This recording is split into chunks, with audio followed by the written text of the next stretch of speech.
Então, pessoal, chegamos à nossa aula 14. Nós vamos continuar tratando de gravitação e hoje nós vamos falar dos princípios matemáticos da filosofia natural, o triunfo da mecânica newtoniana e a atração gravitacional de uma distribuição esfericamente simétrica de massa. Os princípios matemáticos da filosofia natural. Bom, a partir da descoberta da lei de Newton da gravitação universal, ele foi capaz de explicar qualitativa e quantitativamente muitos fenômenos físicos. O que isso quer dizer? Bom, explicar qualitativamente é descrever o fenômeno, dizer o que está acontecendo e por que está acontecendo, tá? E quantitativamente é quando você é capaz de calcular determinadas grandezas relativas àquele fenômeno e comparar com medições experimentais, né? Então, se você dá uma explicação quantitativa, né? Você é capaz de medir o quanto a sua teoria está correta, né? E o Newton foi capaz de fazer isso com vários fenômenos. Então, vamos ver alguns deles, tá? Por exemplo, o Newton foi capaz de explicar os cometas. O mais famoso dos cometas é o cometa Halley. Vocês veem aqui uma figurinha com a órbita do cometa Halley. No periélio, ele penetra a órbita de Vênus, enquanto que lá no afélio ele vai mais longe do que a órbita de Netuno, né? E esse tipo de órbita, como você está vendo, é bem diferente da órbita dos planetas. É uma solução das equações de movimento dos planetas com a lei de gravitação universal de Newton, que é uma órbita elíptica e é uma elipse bem achatada, né? Bem próximo mesmo, é bem diferente de um círculo, é bem achatada. E isso o Newton pôde explicar com a lei dele da gravitação. Outro sucesso que ele obteve foi a explicação do formato da Terra, porque que ela é achatada nos polos, né, e ela é mais gordinha, digamos assim, no Equador. Né? Ele fez os cálculos levando em conta a rotação da Terra em torno do próprio eixo e ele obteve a razão entre o diâmetro polar e o diâmetro equatorial de 229 para 230, que em excelente é, é, concordância com os valores modernos. Tá? Um outro sucesso da filosofia natural, né? Outra explicação dada por Newton é, por exemplo, a precessão dos equinócios.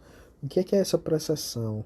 Bom, primeiro, vamos entender, aqui tem uma figurinha do movimento da Terra, tá? Existem 2 dias no ano em que o Sol está bem em cima do Equador. São os dois equinócios, que são equinócios de equinócios de primavera. Quando é de primavera no hemisfério norte, é de outono no hemisfério sul. Quando é de outono no hemisfério sul, é primavera no hemisfério norte, tá? Mas tem lá, por exemplo, aqui, ó, deixa eu tentar. Você está vendo aqui o Sol bem em cima do Equador. Isso acontece 2 dias por ano.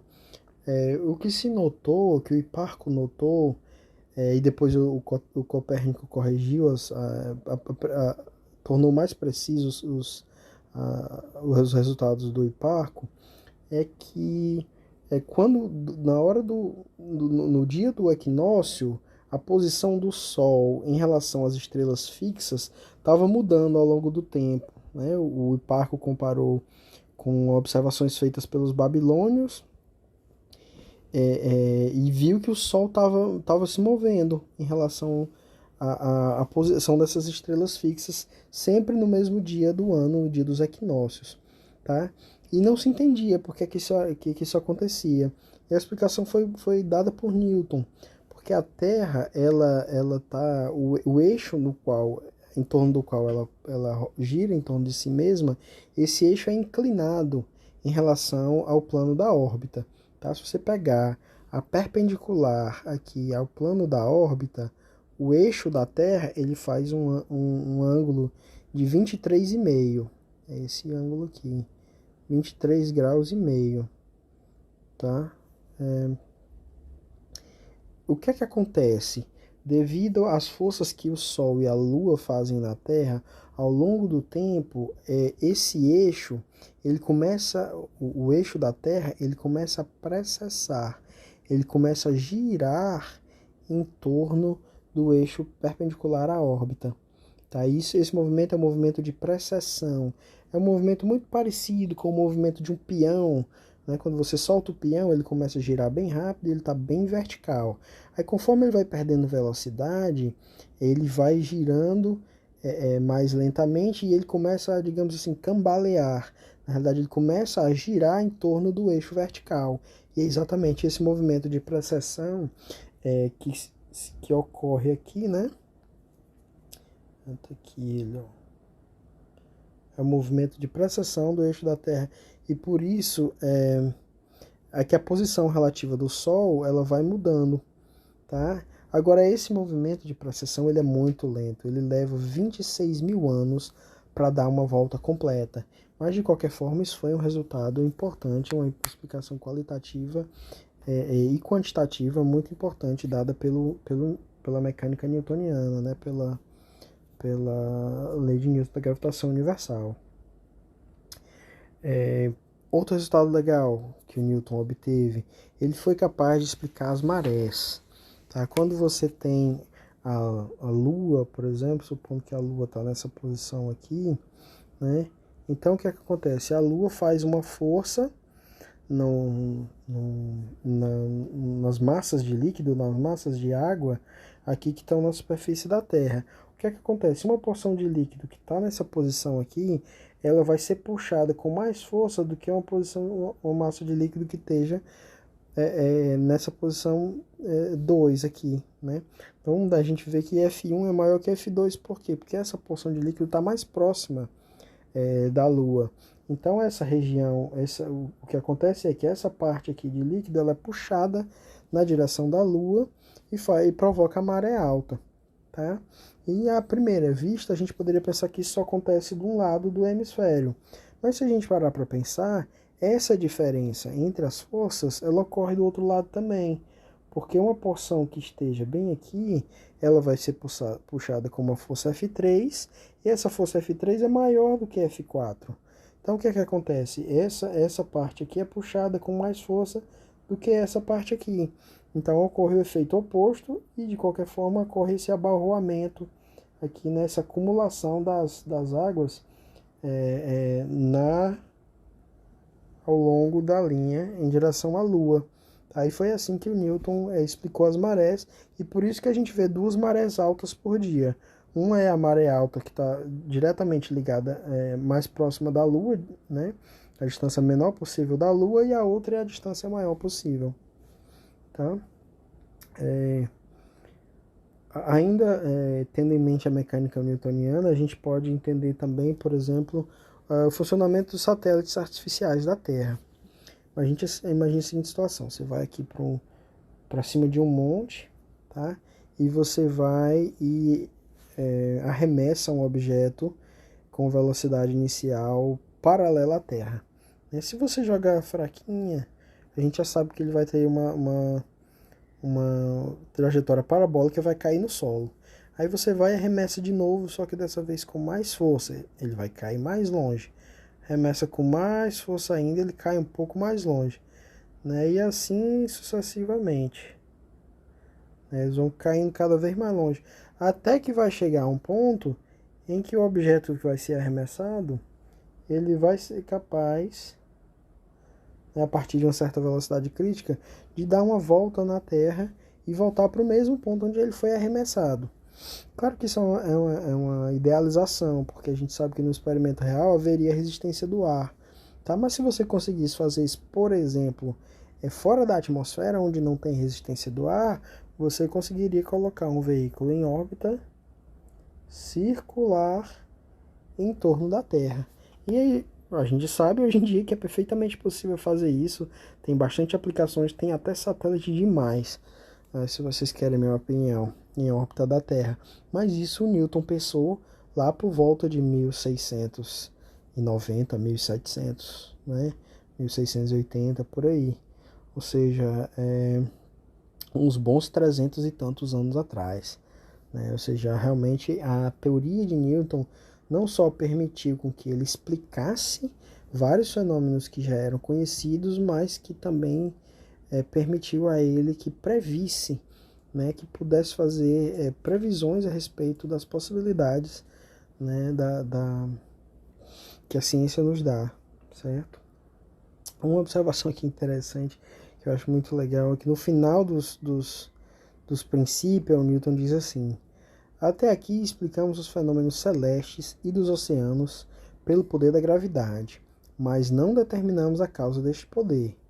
Ele certamente provém de uma causa que penetra até o âmago do Sol e dos planetas, sem que sua força sofra a menor diminuição, que opera proporcionalmente à quantidade de matéria das partículas e propaga sua virtude em todas as direções até distâncias imensas, decrescendo sempre como o inverso do quadrado das distâncias. E isso aí é a formulação mais explícita que aparece nos Principia. Isso aqui, dito de outra forma, é o seguinte: massa atrai massa na razão direta do produto das massas e inversa do quadrado da distância entre elas. Tá? O que a gente está dizendo? A gente está dizendo que se nós colocarmos dois objetos, né, nas proximidades um do outro, objeto de massa M1, objeto de massa M2, a distância entre eles eu vou chamar de D, tá?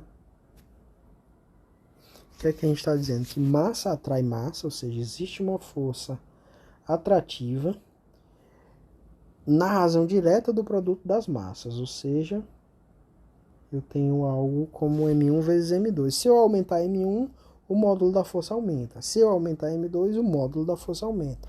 Se eu diminuir um dos dois, o módulo da força diminui. Né? Então, na razão direta do produto das massas. E inversa do quadrado da distância entre elas. Inversa do quadrado da distância entre elas. Para isso aqui ser uma igualdade, eu preciso de uma constante bem aqui.